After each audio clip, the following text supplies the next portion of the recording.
Okay, so yesterday we were introduced to Beowulf, and we made it through all of the first 25 lines, and now we're ready to progress. And here we go. Okay, Shield was still thriving when his time came, and he crossed over into the Lord's keeping. That means he died. His warrior band did what he bade them when he laid down the law among the Danes. They shouldered him out to the sea's flood. That means they carried him to the water. The chief they revered who had long ruled them. A ring-whirled prow rode in the harbor, ice-clad.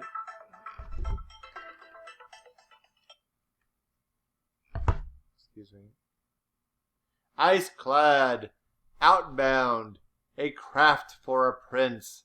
They stretched their beloved lord in his boat, laid out by the mast amidships, the great ring-giver.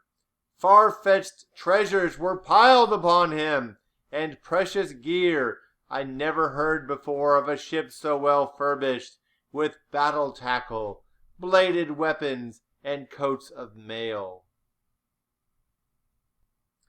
The massed treasure was loaded on top of him. It would travel far, on out into the ocean's sway.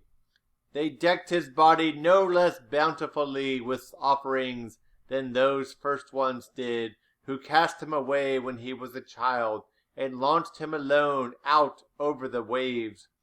And they set a gold standard up high above his head, and set him adrift to wind and tide, bewailing him and mourning their loss. No man can tell, no wise man in hall or weathered veteran knows for certain who salvaged that load. Okay, so we were just introduced to Shield Sheffing and told that he was an awesome king because he was rich and established the kingdom of Denmark. And then, boom, he's dead. Gone. All right, so this ring giver, which is another king, he died a successful king. His kingdom was still very much powerful and well established when he died. So his thanes, that's another vocabulary word you'll need to be familiar with, carried him to the coast. And they put him on a boat, and they covered him with treasure, and then they put the boat out to sea. This is a pagan practice because Shilshefson, lived before the Christianity came in, and they believed that you could take it with you in the afterlife. Kind of like how the Egyptians would do. Like the Egyptians would build these massive pyramids, and then they would like bury their emperors or their kings with a whole huge sampling of treasure, thinking that they needed it when they entered the afterlife. Well, these Vikings were very similar. They'd put their dead people in a boat and then put their treasures in it and then set it adrift, and then just hope that, the boat made it to the afterlife. And that when the people of the afterlife received it, they would know, hey, this was an important guy, because look at all this treasure and weapons and stuff he had. So he must have been really successful in life. So we're going to treat him good in the afterlife. It's probably something, like Valhalla. If you died in combat, you got more respect. Well, like the richer you were, the more respect you get in the afterlife. So they even put a golden flag, that's what a standard is, over his boat, and then they just hope that his boat makes it to the afterlife. But even Seamus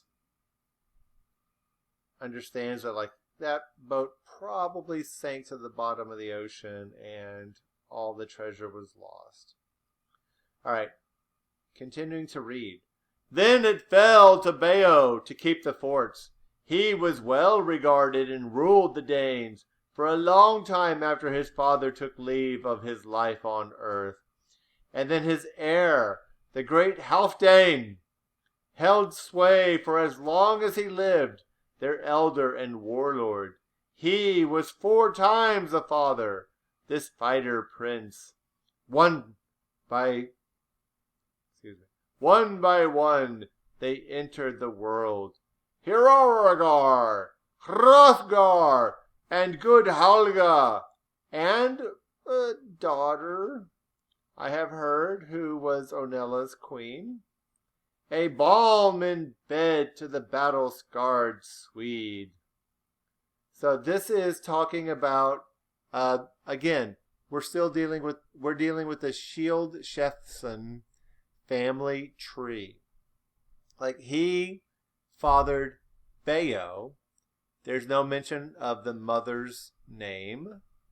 And then Beowulf had 4 children. Again, no mention of the mother's name. We hear of Halfdane, his old. So we're dealing with Shield-Shefson's family tree. This is basically the family tree of the royal family of Denmark. Shefson gave birth or fathered Beowulf. Beowulf fathered Halfdane. Halfdane had 4 children, 3 sons, Hrothgar, and Helga. Helga sounds like a girl's name, but it's actually a boy. And a daughter, again, in case you haven't noticed, like, they don't name the women too often. We don't know the name of Shield-Shefson's wife. We don't know the name of Beowulf's wife. And we don't know the name of Halfdane's wife. And he had a daughter who married the king of Sweden, named Onella. We know that she becomes a queen, but we don't know her name because, in case you haven't picked up on this yet, women aren't important in this culture. I'm not saying that it's right. I'm just saying that's the way it was. All right. So, continuing reading. The fortunes of war favored Hrothgar. Friends and kinsmen flocked to his ranks. Young followers, a force that grew to be a mighty army. So his mind turned to hall building. He handed down orders for men to work on a great mead hall, meant to be a wonder of the world forever.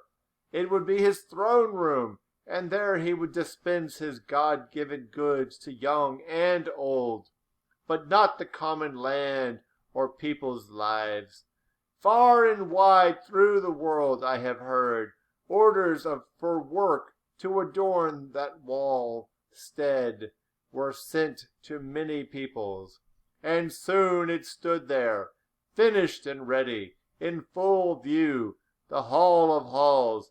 Herat was the name he had settled on it, whose utterance was law, nor did he renege, but doled out rings and torques at the table. The hall towered its gabled wide and high and awaiting a barbarous burning. That doom abided, but in time it would come. The killer instinct unleashed among in-laws, the bloodlust rampant. All right, there's a lot to deal with there. And I will deal with it on the next video. What do you need to know for the first quiz? Well, you need to know that Hrothgar, who is the second son of Halfdane, becomes king. And he was so successful that he decided to build a mead hall to honor his own success. A place for Vikings to get together and relax and drink some mead and have a good time.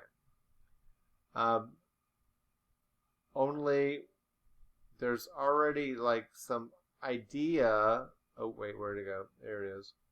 There's already an idea that Herat, which was the name of his mead hall, was going to be burned down during some kind of civil war. So that's a very Viking thing, is that they're constantly obsessed with death. So like even when they're celebrating the beginning of a new, mead hall, they're already considering like how it's going to be burnt to the ground and no longer exist. Then a powerful demon, a prowler through the dark, nursed a hard grievance. It harrowed him to hear the din of the loud banquet every day in the hall, the harp being struck and the clear song of a skilled poet telling his mastery of man's beginnings, how the Almighty had made the earth a gleaming plain girdled with waters. In his splendor he set the sun and moon to be earth's lamplight, lanterns for men, and filled the broad lap of the world with branches and leaves, and quickened life in every other thing that moved. So times were pleasant for the people there, until finally one, a fiend out of hell, began to work his evil in the world. Grendel was the name of the grim demon haunting the marshes. It should be marshes. Marauding round the heath and the desolate fens. He had dwelt for a time in misery among the banished monsters. Cain's clan, whom the Creator had outlawed and condemned as outcasts. For the killing of Abel, the eternal Lord had exacted a price. Cain got no good from committing that murder, because the Almighty made him anathema, and out of the curse of his exile there sprang ogres and elves and evil phantoms, and the giants too, who strove with God time and again until he gave them their final reward.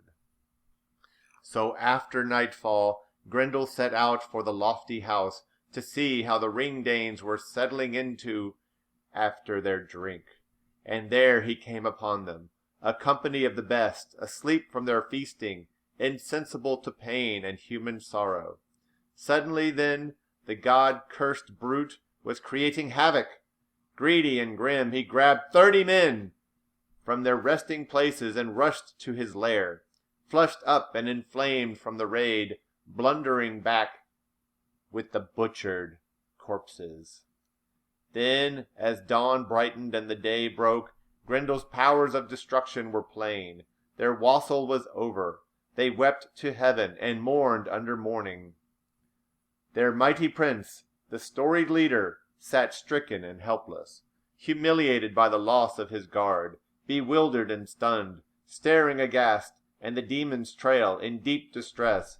He was numb with grief, but got no respite, for one night after the merciless Grendel struck again, with more gruesome murders. Malignant by nature, he never showed remorse.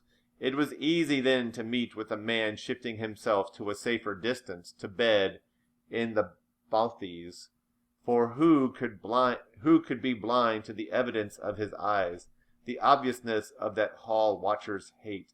Whoever escaped kept a weather eye open and moved away. Okay, so we finally have our plot. We have a kingdom that once was happy and celebrating their happiness, and then a monster comes in and ruins it all, and so now the kingdom is sad. And this Grendel is a monster hated by God, but he's also used as an instrument by God to punish Hrothgar. Now, why does Hrothgar need to be punished with a monster? I think it's because he has too much pride. He builds this giant mead hall to show everybody how awesome he is, and that is known as hubris. That is a tragic kind of pride that usually results in a downfall. So Hrothgar is being punished for his pride, and his punishment is Grendel. So Grendel comes in and just makes this fairy tale of a story into a miserable fairy tale of a story, almost like the beginning of a fairy tale. And Now that we have our kingdom and it's sad with a new monster, then we're going to need a hero. So hopefully the hero's coming pretty soon. We'll continue reading tomorrow. Hope you enjoyed the video. I'll see you later.